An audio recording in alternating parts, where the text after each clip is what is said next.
સિહોર સિપાઈ જમાતના શિક્ષણ સમિતિ દ્વારા તેજસ્વી તારલાઓનો મહાનુભાવોની ઉપસ્થિતિમાં સન્માન સમારોહ યોજાયો।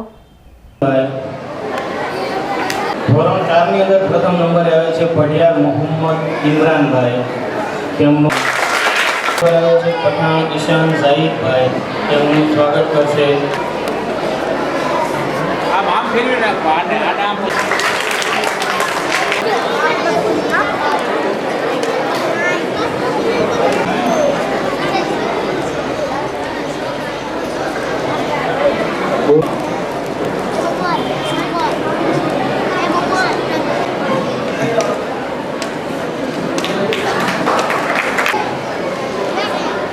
तीसरा नंबर पर આવે છે દિસાડિયા રિયા સાહિબ, अपनी वच्चे थती रहे छे।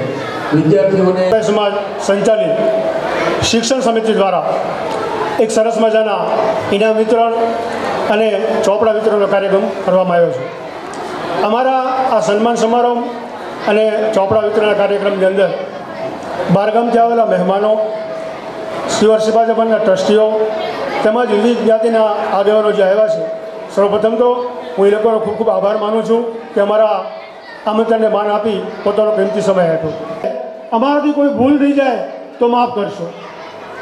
આજે આપણે દરેક સમાજની વાત કરીએ છીએ, સમાજને આગળ લઈ જવાની વાત કરીએ છીએ, તો તે બધાની અંદર સૌપ્રથમ શિક્ષણનું હોવું જરૂરી છે।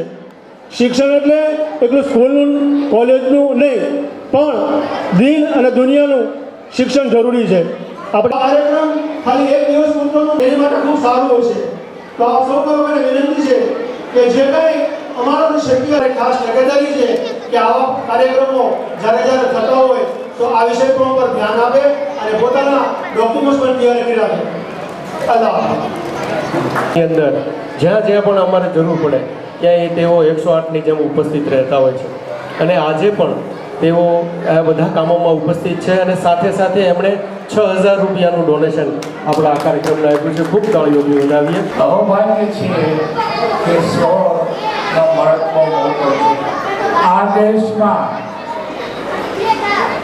પહેલામાં પહેલા કોઈ મુસ્લિમો જો હોય તો ગવર્નર અને આગેવાન મહેંદી નવાઝચંદ હતા। પછી આ દેશના ઉપરાષ્ટ્રપતિ ડૉક્ટર ઝાકિર હુસૈન સાહેબ, આ બધા એવી હસ્તીઓ હતી કે તમે એની મુલાકાત કરો પણ ઉત્તમ વસ્તુ બને। નમ્ર ભાવે કહેવું પડે વકીલ સાહેબ કે ડૉક્ટર ઝાકિર હુસૈન આમલામાં મારા ઘરને આંગણામાં વાદળનો રોટલો ખાધો। બોલું ને પઠાણ દિયા ઇમરાનભાઈ, આરઝો અલ્તાફભાઈ, અશરફભાઈ, ખૂબ ખૂબ ધન્યવાદ।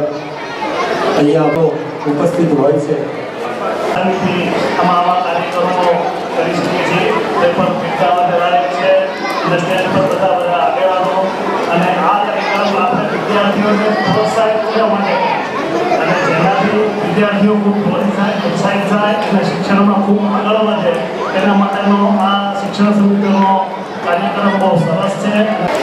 કાર્યક્રમની અંદર તમામ ખાસ કરીને જે શિક્ષણ કમિટીના મહેનત કરી રહ્યા છે, ખાસ જેમના બાળકો અહીંયા ભણે છે તેમના વાલીઓને ખાસ કહેવાનું કે શિક્ષણ કમિટી જે કામ કરે છે તેને બધું બળ પડતું હોય કે શિક્ષણ કમિટી મારા ઘરે આવું કહેવા આવે છે, મારા બાળકને આવું કહેવા આવે છે। સિપાઈ સમાજે જે આયોજન રાખ્યું ઇનામ વિતરણ, એનું ઇનામ વિતરણ ખરેખર પ્રોત્સાહન છે। એ અત્યારે મુસ્લિમ સમાજ શિક્ષણ રીતે બહુ પાછળ છે। જો આપણે આગળ વધવું હોય તો શિક્ષણની તાતી જરૂરિયાત છે। જો શિક્ષણ વગર કોઈ પણ લેવલે આપણી સમાજમાં મુસ્લિમ સમાજના કોઈ સિહોરનો IPS નથી। આયશા રફીકભાઈ, ખૂબ ખૂબ તાળીઓ બજાવીએ। ત્યારબાદ વધારનારી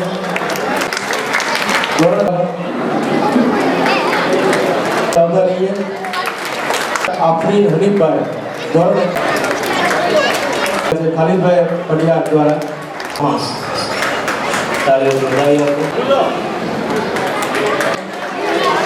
માંથી જરૂરત છે ખૂબ તાળીઓથી વધાવી શું છે નહીં માતાઓ સિહોર સિપાઈ જમાત એવું એક વર્ષોથી કાર્ય કરી રહ્યું છે સંગઠન થઈને.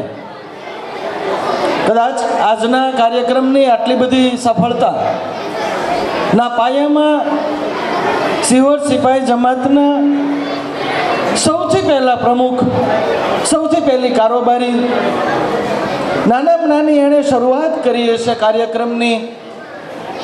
વર્ષો પહેલાં બધાને ભેગા કર્યા હશે ત્યારે તો આવા સાધનોય નહીં હોય, આવી સગવડતા નહીં હોય, મોબાઈલ નહીં હોય અને આર્થિક સંપન્નતા પણ નહીં હોય. આ બધાની વચ્ચે વર્ષો પહેલાં આપણા જમાતના પૂર્વ પ્રમુખો અત્યારે કદાચ કેટલાય હાજર પણ નહીં હોય, મરહૂમ હશે. આ એની શરૂઆત અને પછીની આ યુવા પેઢી રસીદભાઈ પડિયાર ને એને આખી કારોબારી હું જોતો આવું છું કે એ કારોબારીનો એક એક મેમ્બર એક એક ઓફિસ સંભાળે છે.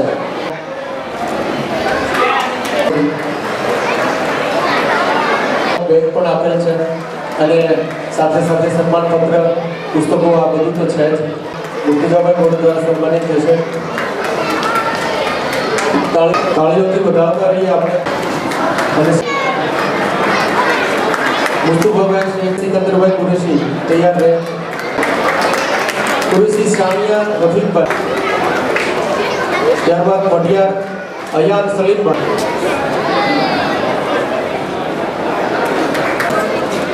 તાળીઓથી વધાવતા રહીએ.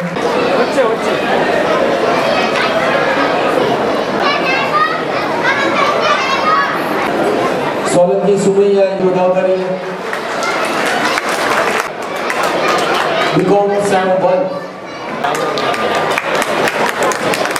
આ સાથે ઓળખ કર્યો છે. આ કાર્યક્રમની અંદર આપણને વધાવતા રહીએ.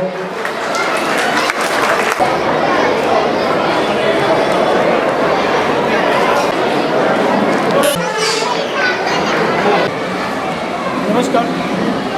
આજરોજ તારીખ 27 અને રવિવારના રોજ જેકિન્શા હોલ ખાતે સમાજ સંચાલિત સિહોર સિપાઈ સમાજના શિક્ષણ સમિતિ દ્વારા આજે એક ઇનામ વિતરણ અને વિદ્યાર્થીઓને નોટબુક વિતરણનો કાર્યક્રમ કરવામાં આવે. આ કાર્યક્રમની અંદર બીજી દર્શકથી શરૂઆત કરી અને કોલેજ સુધી વિદ્યાર્થીઓને ઇનામ આપવામાં આ કાર્યક્રમની અંદર અમારા શ્રીગણ તેમજ અમારા શિક્ષણ ભાઈ સંજયભાઈ બેરી ખૂબ ગાળે જહેમત ઉઠાવી. આ આખા પ્રોગ્રામ કરવાનું કારણ સમાજની અંદર શિક્ષણનું પ્રમાણ વધે અને સમાજનો વિકાસ એની માટે થઈને આવા પ્રયત્નો કરવામાં આવે છે.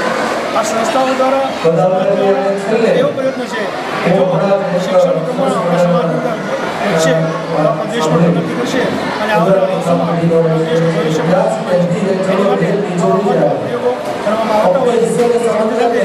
સાથે અમે સંજ્ઞા ન્યૂઝ ચેનલ આભારી છીએ. તેઓએ પણ અમને ખૂબ સાથ અને સહકાર